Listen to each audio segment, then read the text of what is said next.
मैं हूँ संदीप। आज मैं मेरी पर्सनल डायरी का आखिरी पन्ना लिख रहा हूँ।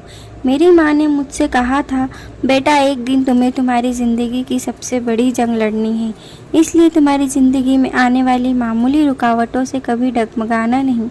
और आज का दिन वही है जब मैंने जंग जीत ली और इंतज़ार कर रहा हूँ सूरज के निकलने का, ताकि मैं आखिरी बार सूर्योदय देख सकूँ। अगर मैं आज उस शैतान को रोकने में नाकामयाब होता तो हो सकता था वह पूरे गांव को निगल जाता। साल है 1858। मुझे मुंबई के एक बॉयज़ हॉस्टल में दादाजी का खत मिला कि मुझे अहमदानगर में वडनेर नामक गांव में तुरंत बुलाया है। मैं वहां शाम 7 बजे पहुंचा। बस स्टेशन पर मुझे लेने के लिए बाबू काका आए थे। स्टेशन पूरा सुनसान था, लग रहा था वहां पर कोई रहता है भी कि नहीं। बाबू काका मुझे ले जाने के लिए घोड़ा गाड़ी लाए थे। वह मेरी उनसे पहली मुलाकात थी, क्योंकि मेरे जन्म के बाद दादाजी ने मुझे माता पिता के साथ गांव से दूर भेज दिया था। मुझे देखते ही बाबू काका मेरे पास आकर बोले, आप छोटे सरकार हो ना, पाटिल घराने के वारिस? मैंने कहा, हाँ मैं ही हूँ। बाबू काका ने मुझे ही मिनटों में मेरा सारा सामान घोड़ा गाड़ी में रख दिया और मैं चल पड़ा हमारी पुश्तैनी हवेली की तरफ। तकरीबन 20 मिनट चिलचिलाती ठंडी हवा का मज़ा लेते हुए हम हवेली पहुँचे। वहाँ पहुँचने पर मेरा पहला सवाल था कि मेरे दादाजी कहाँ हैं। काका बोले, अभी वह सो रहे हैं, आप उनसे कल सुबह मिल सकते हैं।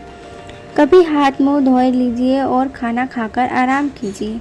जब मैं हवेली की तरफ बड़े ध्यान से देख रहा था, तब मेरे मन में भीतर से मुझे अंत चेतना मिल रही थी कि अब मेरी ज़िंदगी में कुछ भयानक होने वाला है, जिसके बारे में मेरा मन कल्पना भी नहीं कर पा रहा था।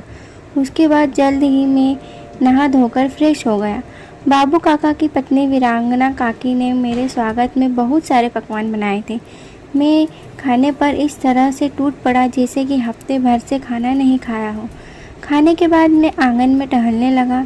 मन में एक सवाल बार बार उठ रहा था, इतने सालों के बाद दादाजी ने अचानक इस तरह मुझे क्यों बुलाया और अपने एक लौते नाती को लेने वह खुद क्यों नहीं आए। इन सब में मेरा मन यादों की गहराई में कुछ ढूंढ रहा था। कुछ ही मिनटों में बाबू काका ने मेरा कमरा दिखाया, जो कि एक बेडरूम कम लेकिन पुस्तकालय ज़्यादा लग रहा था। मुझे कमरे में ले जाने के बाद वह बोले कि यह आपके पिताजी का कमरा था, उनका बचपन यहीं गुजरा था और आज से यह आपके हवाले। इस कमरे में आपको आपके पूर्वजों का इतिहास और रहस्य मिलेंगे। किताबों से तो मुझे लगाव था ही, इसलिए मेरा मन वहाँ पर लग गया। जगह नहीं होने की वजह से मुझे नींद नहीं आ रही थी, तो मैंने किताबों को छानना शुरू कर दिया। किताबों को देखते वक्त एक चीज़ मेरे निरीक्षण में जल्दी आ गई।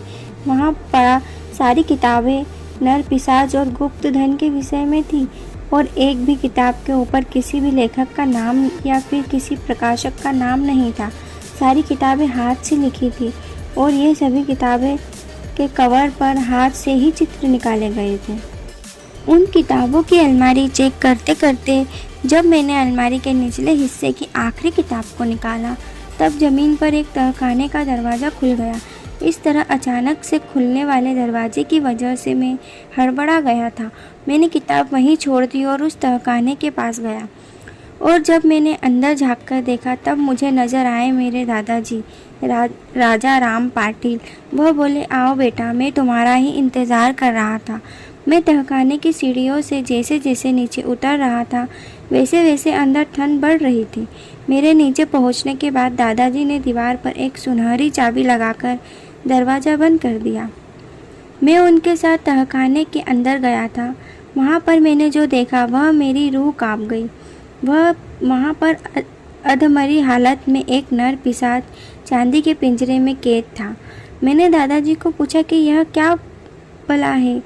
वह बोले, यह शैतान का श्राप है और तुम्हें इस श्राप को मिटाना है, क्योंकि तुम उस भविष्यवाणी का हिस्सा हो जिसे 100 साल पहले हमारे पूर्वजों ने लिखा था। तुम इस गांव की आखिरी उम्मीद हो संदीप। वह सुनकर मुझे झटका सा लगा, पर मैंने अपने मन को पक्का कर लिया। फिर दादाजी मुझे तहखाने से दूसरे कमरे में ले गए। उन्होंने मेरी आंखों में देखा और बोले, संदीप तुम पूछो, इससे पहले ही मैं तुम्हें पूरी कहानी बताता हूँ। हम दोनों एक चबूतरे पर बैठे गए और दादाजी ने कहानी बताना शुरू किया। वह बोले, आज से ठीक 100 साल पहले वडनेर एक हंसता खेलता बढ़ती आबादी वाला गांव था। सब तरफ खुशहाली थी। तुम्हारे परदादा गांव के सबसे अमीर और विद्वान आदमी थे। सभी उनकी बहुत इज्जत करते थे। इस गांव पर कोई भी आपत्ति आए तो उनसे पहले तुम्हारे दादाजी परदादा यशवंतराव पाटिल मदद के लिए आगे आते थे।